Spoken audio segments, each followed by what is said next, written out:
বঙ্গোপসাগরে তৈরি হচ্ছে নিম্নচাপ, আর এই নিম্নচাপ থেকে দক্ষিণবঙ্গের একাধিক জেলায় কিন্তু আগামী দিনে বৃষ্টির সম্ভাবনা রয়েছে। এই বঙ্গোপসাগরের নিম্নচাপগুলি কিন্তু দক্ষিণবঙ্গে প্রবেশ করবে, যা থেকে বৃষ্টি থাকবে আগামী 16 তারিখ পর্যন্ত, আমরা যেটা দেখতে পাচ্ছি দক্ষিণবঙ্গের একাধিক জেলায়। তাতে বঙ্গোপসাগরে কিন্তু ঘূর্ণাবর্ত তৈরি হবে না, মোটামুটি নিম্নচাপ থাকবে আগামী 16 তারিখ পর্যন্ত আমরা দেখতে পাচ্ছি। তা থেকে কিন্তু কোনো রকমভাবে ঘূর্ণাবর্ত তৈরি হচ্ছে না এই মাসের 15 তারিখ থেকে 16 তারিখ পর্যন্ত। তো এই মাসের শেষের দিকে ঘূর্ণাবর্ত তৈরি হওয়ার সম্ভাবনা আছে কিনা তা আমরা পরবর্তী আপডেটে প্রত্যেক দিন দেখব। তো বন্ধুরা, আগামী 16 তারিখ পর্যন্ত যে বঙ্গোপসাগরে এই নিম্নচাপ তৈরি হচ্ছে, এই নিম্নচাপের কারণে কিন্তু দক্ষিণবঙ্গের একাধিক জেলায় বৃষ্টি থাকবে। তাতে আজকে এবং আগামীকাল কোন কোন জেলায় কী পরিমাণ বৃষ্টির সম্ভাবনা, তাতে কোন কোন সময় বৃষ্টি থাকবে তা আমরা দেখে নিচ্ছি। এছাড়া তাপমাত্রা দেখে নেব সর্বোচ্চ কত ডিগ্রি থাকবে। আজ 11 জুন মঙ্গলবার 2024। দেখুন, আজকে সকাল থেকে আমরা যেটা দেখতে পাচ্ছি, বাংলাদেশের উত্তরে রংপুর, এছাড়া শিলিগুড়ি, আলিপুরদুয়ার, গুয়াহাটির সাইড নিয়ে কিছু বৃষ্টি এবং নিম্নচাপ আছে। এছাড়া বাকি জেলাগুলি পরিষ্কার রয়েছে, হালকা পাতলা মেঘলা ভাব আছে সিলেট, ময়মনসিংহ, আসামের শিলচর, করিমগঞ্জ, হাইলাকান্দি জেলা এবং আমাদের ত্রিপুরা রাজ্যেও। আজকে দুপুরের মধ্যে গেলে আমরা তেমন বৃষ্টির সম্ভাবনা দেখতে পাচ্ছি না, হালকা পাতলা নিম্নচাপ এবং মেঘলা ভাব থাকবে। তাতে হয়তো যদিও বৃষ্টি হয় তাহলে ছিটাফোঁটা বৃষ্টি হতে পারে আমাদের ত্রিপুরা, চট্টগ্রাম, কুমিল্লা, বরিশাল, তারপর ঢাকার সাইড নিয়ে। এছাড়া তেমন ভারী বৃষ্টির সম্ভাবনা আমরা দেখতে পাচ্ছি না আজকে দুপুরের মধ্যে।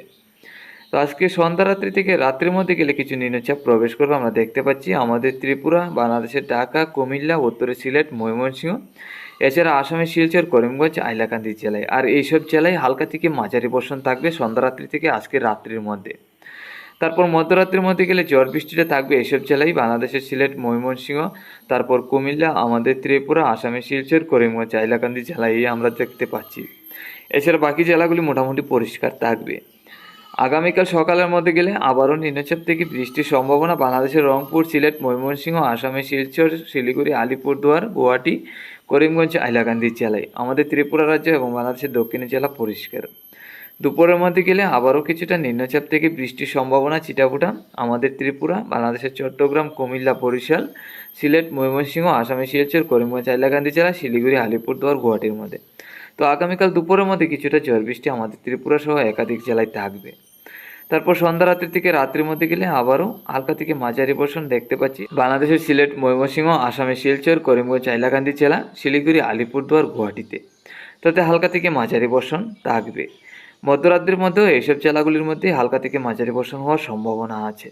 তো বন্ধুরা, আগামী দিনগুলিতে আগামী 16 তারিখ পর্যন্ত দক্ষিণবঙ্গের একাধিক জেলায় বৃষ্টির কিন্তু আশঙ্কা আছে। আমরা যেটা দেখতে পেয়েছি বঙ্গোপসাগর থেকে এই নিম্নচাপগুলি প্রবেশ করতে যাচ্ছে দক্ষিণবঙ্গের একাধিক জেলায়, কারণ বঙ্গোপসাগর থেকে দক্ষিণের হাওয়া, দমকা হাওয়া ত্রিপুরা, বাংলাদেশের উপর বইতে থাকবে। আর এই দক্ষিণের হাওয়ার কারণেই নিম্নচাপগুলি আগামী 16 তারিখ পর্যন্ত দক্ষিণবঙ্গের একাধিক জেলায় প্রবেশ করবে। আজকে দুপুরের মধ্যে যদি তাপমাত্রা দেখি তাহলে সর্বোচ্চ 33 থেকে 34 লক্ষ্য করতে পারছি বাংলাদেশ, আমাদের ত্রিপুরা, আসামের শিলচর, করিমগঞ্জ, হাইলাকান্দি জেলা, শিলিগুড়ি, আলিপুরদুয়ার, গুয়াহাটিতে।